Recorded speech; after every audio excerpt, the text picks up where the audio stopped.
GVMC mayor పై అవిశ్వాస తీర్మానాన్ని కూటమి నెగ్గింది. మరింత సమాచారాన్ని మా ప్రతినిధి కూర్మరాజును అడిగి తెలుసుకుందాం. కూర్మరాజు, జీవీఎంసీ మేయర్ పై అవిశ్వాస తీర్మానానికి సంబంధించి తాజా సమాచారం ఏంటి?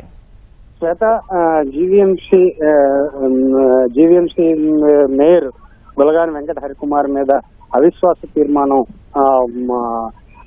తీర్మానం నెగ్గింది. అంటే ఆమె మీద అవిశ్వాసం ప్రకటిస్తూ తీర్మానం ఏదైతే కూటమి పక్ష నేతలు ప్రతిపాదించారో అది నెగ్గింది. ఎందుకంటే 75 మంది వస్తారనుకుని 74 మంది ఎక్స్ అఫీషియోతో కలిపి 74 మంది అక్కడేమో హాజరు కావడంతో ఏమో అఫీషియల్ గా ఈ తీర్మానం నెగ్గినట్టుగానేమో ప్రకటించడం జరిగింది. దీనికి సంబంధించి ఇంకా అధికారిక ప్రకటన మరి కాసేపట్లో ఆ మొత్తం ప్రక్రియ పూర్తయిన వెంటనే బయటికి విడుదల చేయడం జరుగుతుంది.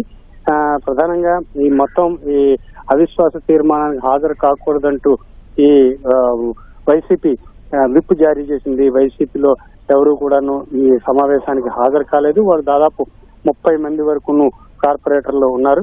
వారెవరు కూడాను ఈ సమావేశానికి హాజరు కాలేదని విషయము చాలా స్పష్టంగా తెలుస్తుంది. జిల్లా కలెక్టర్ ఎంఎన్ హరీంద్ర ప్రసాద్ నేతృత్వంలో, ఎందుకంటే ఆయనే దీనికి ఎన్నికల అధికారి, అలాగే ఇన్ఛార్జి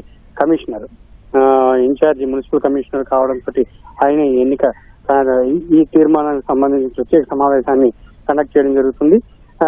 మేయర్ పైన పెట్టిన అవిశ్వాస తీర్మానం నెగ్గినట్లుగా కూడాను ఆయన మరి కాసేపట్లో అధికారికమైన ప్రకటన రాతపూర్వకంగా విశాఖ మహానగరపాలక సంస్థ నుండి వెలువడే అవకాశం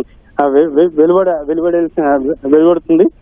ఇప్పుడు ఈ పక్ష నేతలందరూ కూడాను ఎమ్మెల్యేలు, ఎంపీలు ఒక్కొక్కరుగానే మరి కాసేపట్లో బయటికి రానున్నారు.